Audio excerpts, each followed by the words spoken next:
ಕರುನಾಡ ಕಲ್ಪವೃಕ್ಷ ತೆಂಗು ಅಭಿವೃದ್ಧಿ ಮಂಡಳಿ ಭಾರತ ಸರ್ಕಾರ ಪ್ರಾಯೋಜಿತ ಕಾರ್ಯಕ್ರಮ. ಮಂಡ್ಯದ ಡಿಎಸ್ಪಿ ಫಾರಂನ ಕಾರ್ಯಚಟುವಟಿಕೆಗಳು ಕುರಿತು ಡಿಎಸ್ಪಿ ಫಾರಂನ ಕ್ಷೇತ್ರ ಅಧಿಕಾರಿ ಮನೋಹರ ಗೌಡ ಅವರೊಂದಿಗೆ ಸಂದರ್ಶನ ಕೇಳಿ. ಕಾರ್ಯಕ್ರಮ ಕರುನಾಡ ಕಲ್ಪವೃಕ್ಷ. ನಮಸ್ಕಾರ ಮನೋಹರ ಗೌಡ್ರೆ. ನಮಸ್ಕಾರ ಸರ್.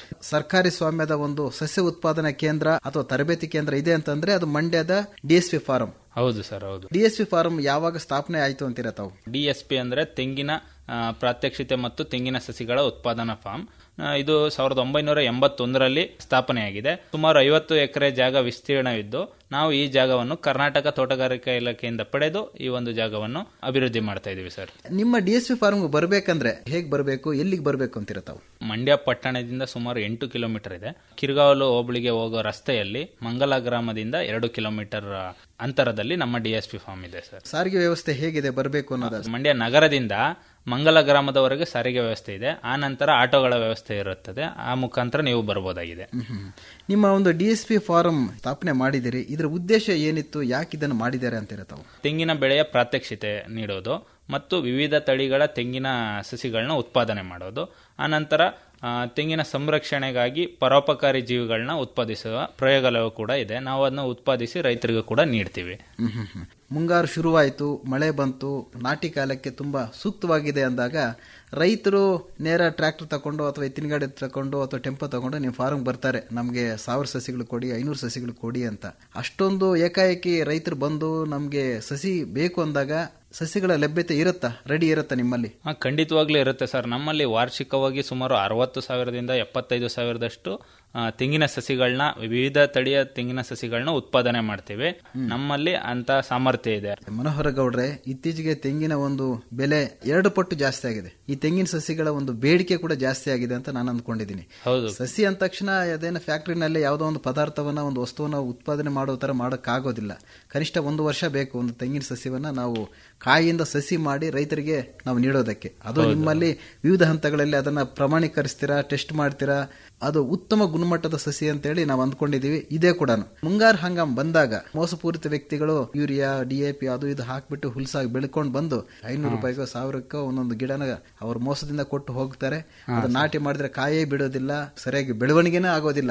ಯಾವ ತರದ ಒಂದು ಮುಂಜಾಗ್ರತಾ ಕ್ರಮಗಳನ್ನು ತೆಗೆದುಕೊಳ್ಬೇಕು ಅನ್ನೋದ್ರ ಬಗ್ಗೆ ತಾವು ಏನು ಹೇಳಕ್ ಇಷ್ಟಪಡ್ತೀರಾ? ಸರ್ಕಾರದ ಅಡಿಯಲ್ಲಿ ಬರುವ ಈ ತರ ತೋಟಗಾರಿಕಾ ಕ್ಷೇತ್ರಗಳಲ್ಲಾಗಿರ್ಬೋದು, ಈ ತರ ನಮ್ಮಂತ ಡಿಎಸ್ಪಿ ಫಾರ್ಮ್ನಲ್ಲಾಗಿರ್ಬೋದು, ಈ ಒಂದು ಸಂಸ್ಥೆ ಮೂಲಕ ನೀವೇನಾದ್ರು ತಗೊಂಡ್ರೆ ಇದು ಬಹಳ ಯೋಗ್ಯವಾಗಿರುತ್ತೆ ಮತ್ತು ಮುಂದೊಂದು ದಿನ ನಿಮ್ಗೆ ಏನೇ ತೊಂದರೆ ಆದ್ರೂ ಕೂಡ ಜವಾಬ್ದಾರಿಯಾಗಿ ನಿಂತ್ಕೊಂತಾರೆ. ಮತ್ತೆ ನಾವು ನೋಡಿದಾಗೆ ಪ್ರತಿ ತಾಲೂಕು ಮಟ್ಟದಲ್ಲೂ ತೋಟಗಾರಿಕೆ ಇಲಾಖೆಯಿಂದ ಈ ತೆಂಗಿನ ಸಸ್ಯಗಳನ್ನು ಉತ್ಪಾದನೆ ಮಾಡಿ ರೈತರಿಗೆ ನೀಡ್ತಾ ಇದ್ದಾರೆ, ಸರಬರಾಜು ಮಾಡ್ತಾ ಇದ್ದಾರೆ. ಅಂತ ಕಡೆ ರೈತರು ಖರೀದಿ ಮಾಡಬಹುದು. ಆದಷ್ಟು ಕೂಡ ತೋಟಗಾರಿಕೆ ಇಲಾಖೆ ಆಗಿರಬಹುದು ಅಥವಾ ನಿಮ್ಮ ಡಿಎಸ್ಪಿ ಫಾರಂ ಆಗಿರಬಹುದು, ಇಂಥ ಕಡೆನ ಹೋಗಿ ಸ್ವಲ್ಪ ನಿಧಾನ ಆದರೂ ಪರವಾಗಿಲ್ಲ, ದೂರ ಆದ್ರೂ ಪರವಾಗಿಲ್ಲ, ಹೋಗಿ ಅಂತ ಕಡೆನ ಸಸಿಗಳನ್ನ ಖರೀದಿ ಮಾಡ್ಕೊಂಡು ಬಂದು ನಾಟಿ ಮಾಡೋದು ಉತ್ತಮ ಅಂತ ನಾವು ಹೇಳಕ್ಕೆ ಇಷ್ಟಪಡ್ತೀವಿ. ಹೌದು ಸರ್. ತೋಟಪಟ್ಟಿ ಬೆಳೆಗಳು ಏನಿದಾವೆ ಇದು ಭವಿಷ್ಯದ ಬೆಳೆಗಳು. ರೈತರು ಇದ್ರ ಬಗ್ಗೆ ಬಹಳ ಕಾಳಜಿ ವಹಿಸಬೇಕು. ಅವರು ಈ ದಿನ ಬಂದು ನಿಮಗೆ ಯಾರು ಖಾಸಗಿ ವ್ಯಕ್ತಿಗಳು ಇಂಥ ಒಳ್ಳೆ ತಳಿ 1 ವರ್ಷ 2 ವರ್ಷಕ್ಕೆ ಕಾಯಿ ಬಿಡುತ್ತೆ ಅಂತ ನಿಮಗೆ ನೀಡಿದ್ರು ಕೂಡ ಜವಾಬ್ದಾರಿಯಾಗಿ ಇರೋದಿಲ್ಲ.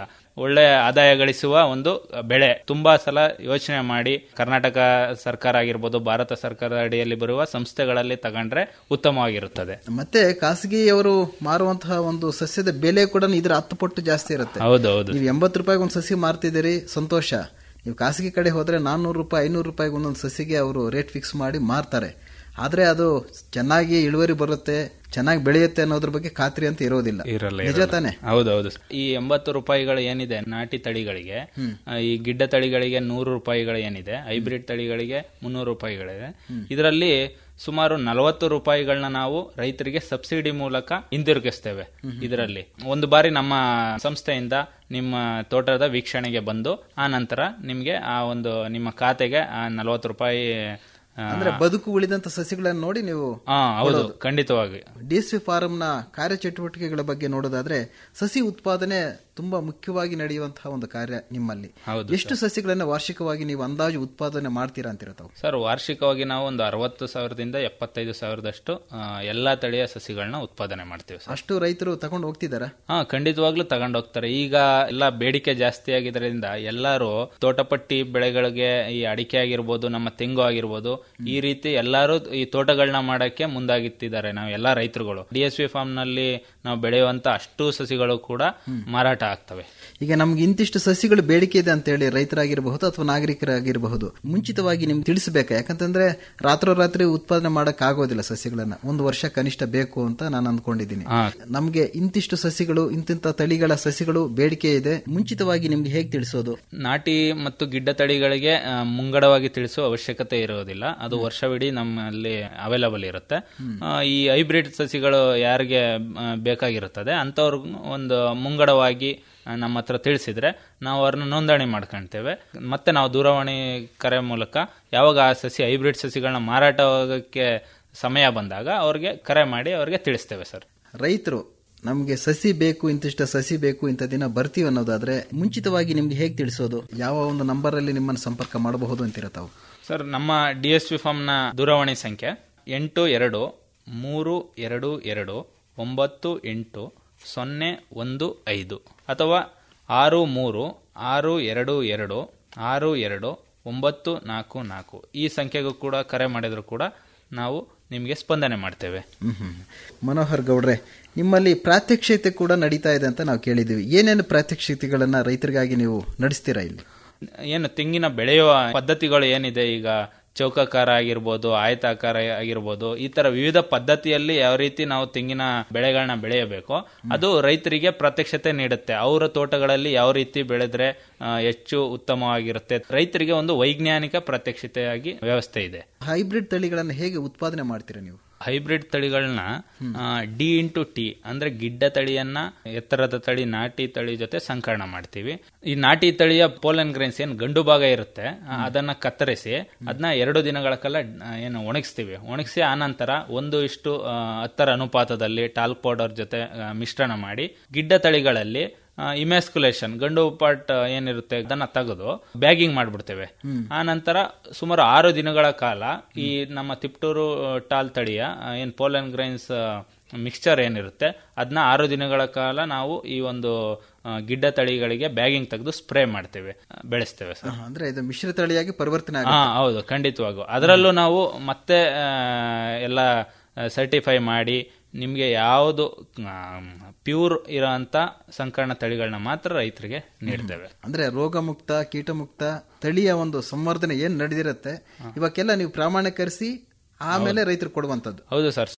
ಮನೋಹರ್ ಗೌಡ್ರೆ, ಈ ತೆಂಗಿನ ಬೆಳೆನಲ್ಲಿ ಈ ಅಂತರ ಬೆಳೆ ಅನ್ನೋದು ತುಂಬಾ ಪ್ರಮುಖ ಪಾತ್ರವನ್ನು ವಹಿಸುತ್ತೆ. ಯಾವ ತರದ ಅಂತರ ಬೆಳೆಗಳನ್ನ ನೀವು ಬೆಳಿಬೇಕು ಅಂತ ಹೇಳಕ್ ಇಷ್ಟಪಡ್ತೀರಾ? ತೆಂಗಿನ ಮಧ್ಯೆ ಕೋಕೋವನ್ನು ಅಂತರ ಬೆಳೆಯಾಗಿ ಬೆಳೆಯೋದ್ರಿಂದ ನಮಗೆ ಮುಖ್ಯವಾಗಿ ಅಗಲವಾದ ಎಲೆಗಳಿರ್ತವೆ.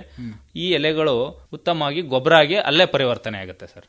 ಜೊತೆಗೆ ಹೆಚ್ಚುವರಿ ಆದಾಯವನ್ನು ಕೂಡ ಪಡಿಬಹುದು. ಖಂಡಿತವಾಗ್ಲು ಸರ್. ಇದು ವಾರ್ಷಿಕವಾಗಿ ಒಂದು ಕೋಕೋ ಮರದಿಂದ ಸುಮಾರು 6ರಿಂದ 8 kg ಒಣ ಬೀಜಗಳು ನಾವು ಉತ್ಪಾದನೆ ಮಾಡ್ತಾ ಇದ್ದೇವೆ. ಕೋಕೋವನ್ನು ಬಿಟ್ರೆ ಬೇರೆ ಯಾವ ತರದ ಒಂದು ಬೆಳೆಗಳನ್ನ ತೆಂಗಿನಲ್ಲಿ ಅಂತರ ಬೆಳೆಯಾಗಿ ಬೆಳೆಯೋದಕ್ಕೆ ಸೂಕ್ತ ಅಂತೀರ ತಾವು? ಬಾಳೆಯನ್ನು ಹೆಚ್ಚು ಆಗ್ತಾ ಇದ್ದಾರೆ ತೆಂಗಿನ ಬೆಳೆಗಳ ಮಧ್ಯ. ರೇಷ್ಮೆ ಆಗ್ತಿದ್ದಾರೆ. ಖಂಡಿತವಾಗಿ ರೇಷ್ಮೆ ಕೂಡ ಆಗ್ತಾ ಇದ್ದಾರೆ. ಈ ರೀತಿ ಅವರಿಗೆ ಯಾವ ರೀತಿ ಆದಾಯ ಗಳಿಸುವ ಒಂದು ಮಾರ್ಗ ಇರುತ್ತೆ, ಯಾವುದು ಸೂಕ್ತವಾಗಿರುತ್ತೆ ಹವಾಗುಣಕ್ಕೆ, ಅದನ್ನ ನೋಡಿ ರೈತರು ಬೆಳೆಯಬೇಕಾಗುತ್ತೆ. ಆಯ್ತು ಮನೋಹರ್ ಗೌಡ್ರೆ, ಇದುವರೆಗೆ ಮಂಡ್ಯದ DSP ಫಾರಂನ ಕಾರ್ಯಚಟುವಟಿಕೆಗಳ ಬಗ್ಗೆ ನಮ್ಮ ಕೇಳುಗರಿಗೆ ಸಾಕಷ್ಟು ಮಾಹಿತಿಯನ್ನು ಒದಗಿಸಿಕೊಟ್ರಿ. ಕಾರ್ಯಕ್ರಮಕ್ಕೆ ಬಂದು ಭಾಗವಹಿಸಿದ್ದಕ್ಕೆ ತಮಗೆ ಧನ್ಯವಾದಗಳು. ನಮಸ್ಕಾರ. ನಮಸ್ಕಾರ.